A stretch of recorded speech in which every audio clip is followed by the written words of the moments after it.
Hello, I'm Mary Lohman, and this is Mondays with Mary.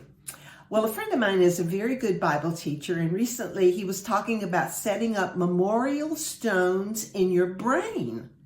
Well, that caught my attention, so afterwards I talked with him about it. He was referring to the story of the people of Israel found in 1 Samuel 7, where the people were facing the Philistines again and were about to be defeated. But then we read, now as Samuel was offering up the burnt offering, the Philistines drew near to the battle against Israel, but the Lord thundered with a loud thunder upon the Philistines that day, and so confused them that they were overcome before Israel. And the men of Israel went out to Mizpah and pursued the Philistines and drove them back as far as below Beth-kar. Then Samuel took a stone and set it up between Mizpah and Shen and called its name Ebenezer, saying, thus far the Lord has helped us. So the Philistines were subdued and they did not come anymore into the territory of Israel. Wow, that's a really great story, right? Well, the word Ebenezer simply means stone of help. So Samuel put this stone up so that the people of Israel would never forget the great miracle, the incredible help they received from God on that day. There's an old church hymn, you may remember it, that says, here I raise my Ebenezer, hither by thy help I'm come. I remember singing it as a kid and wondering, what in the world are they talking about? Well, they're talking about setting up stones of remembrance, and we don't set them up on the ground anymore. But my Bible teacher said we just need to set up memorial stones in our brains, reminding ourselves time and again of God's help and his faithfulness to us. How do you do that?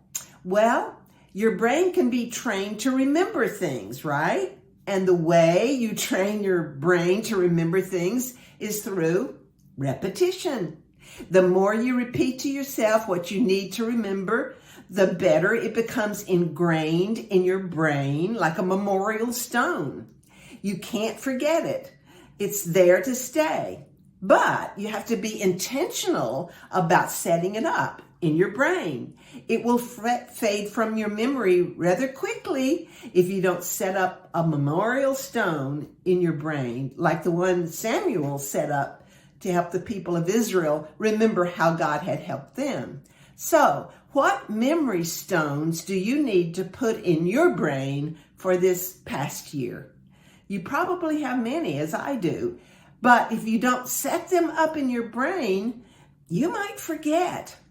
Now, my husband died this past year, so of course I will always remember that.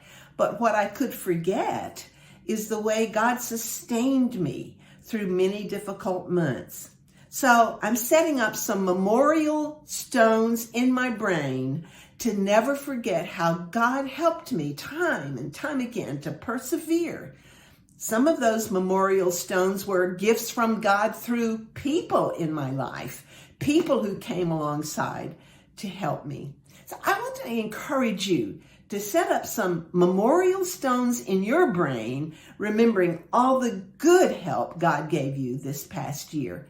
Remember and repeat them. Remember, repetition is the way you remember. So repeat them again and again. And as 2025 begins, determine never to forget God's faithfulness to you. Raise lots of Ebenezers in 2025, lots of memorial stones of thanksgiving and praise to God for all the help he gives you. And don't forget the little things he does for you, things that might not mean much to others, but you know God was there helping you when you needed help. Memorial stones in your brain sounds a little crazy, but if you will intentionally do it, you'll discover that it changes your thought life. It keeps you focused on God's goodness instead of complaining about stuff that doesn't really matter. And then the joy comes. Maybe not always the happiness, but always the joy. And the joy of the Lord is your strength. Have a good day.